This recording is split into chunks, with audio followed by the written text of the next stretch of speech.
ជួយតកូនឆ្អិនណាបងប្អូននេះមកព្រួតទាំងអស់គ្នាបងប្អូនតោះពុកម៉ែបងប្អូនមកមើលគ្រឿងស្លម្ជូរស្រែទាំងអស់គ្នាណាបងប្អូននេះមានតាំងពីម្ដេងស្លឹកក្រូចស្លឹកគ្រៃខ្ទឹមសមើលខ្ទឹមសបងប្អូនមានតាំងពីម្អមស្រែទៀតបងប្អូនអើយនេះមើលមានតាំងពីម្ជូរអំពិលទឹកត្រីចឹងទៅប្រហុកនិងម្ទេសក្រហមមានទាំងត្រកួនហើយត្រីកូនត្រីឆ្លាំងបងប្អូនមិនមែនត្រីធំៗបងប្អូននេះត្រីថ្ងៃហ្នឹងស្លត្រីទូចបងប្អូនត្រីឆ្លាំងនេះនេះបងប្អូនមើលនេះបងប្អូនគ្រឿងច្រើនមុខណាស់តើបងប្អូននេះខ្ញុំដាំទឹករួចជាស្រេចចឹងទៅណាបងប្អូនខ្ញុំចាប់ផ្ដើមដាក់អំពិលមុនចឹងទៅដាក់អំពិលរួចទៅបងប្អូនដាក់អ្វីទៀតមើលបងប្អូន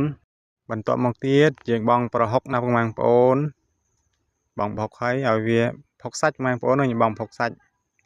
អត់បានផុកទិញផុកឆ្អឹងមកបងប្អូនផុកសាច់ក៏ឆ្ងាញ់ដែរតើបងប្អូនឆ្ងាញ់ហើយបន្ទាប់មកទៀតបងប្អូននេះបងដូចជាស្លឹកក្រូចសើចមានតែខ្ទឹមសមើមខ្ទឹមសបងប្អូននិងមើមរំដេងអញ្ចឹងទៅណាបងប្អូនហ្នឹងហើយខ្ញុំដាក់អំបិលស្ករប៊ីចេងហើយជាស្រេចអញ្ចឹងទៅបងប្អូនណាហ្នឹងហើយជ្រុំអំពិលសិនជ្រុំអំពិលឲ្យវាអស់ជាតិសិនបងប្អូនហ្នឹងហើយតាមចំណង់ចំណូលចិត្តរបស់បងប្អូនទេបងប្អូនណាដាក់ច្រើនក៏ច្រើនដាក់តិចក៏តិចទៅបងប្អូនខ្ញុំល្មមប៉ុណ្នេះបងប្អូនល្មមហ្នឹងហើយនេះត្រីឆ្លាំងខ្ញុំធ្វើឲ្យជាស្រេចបងប្អូននេះតកូនក៏ហាន់ឲ្យជាស្រេចអញ្ចឹងទៅយើងចាំតបងទៅណាបងប្អូនយើងចាំតបងឲ្យរួចជាស្រេចហ្នឹងបងប្អូននេះយើងបងត្រីមុនអញ្ចឹងទៅបងប្អូនចាក់ត្រីរួចរាល់បងប្អូនស្លដូចខ្ញុំដែរទេបងប្អូនខ្ញុំស្លឆ្អែតបងប្អូនអើយឆ្ងាញ់អត់ដឹងទេណាបងប្អូនខ្ញុំស្លតាមតំបន់ចឹងឯងបងប្អូនតើបងប្អូនស្លមិនដែរបងប្អូនបន្តមកទៀតយើងចាក់ទឹកត្រីចូលហ្នឹងបងប្អូននេះទឹកត្រីចាក់ចូលរួចជាស្រេចទៅបងប្អូនហ្នឹងហើយចាក់ហើយចឹងទៅបងប្អូនស្លដាក់ទឹកត្រីអត់បងប្អូន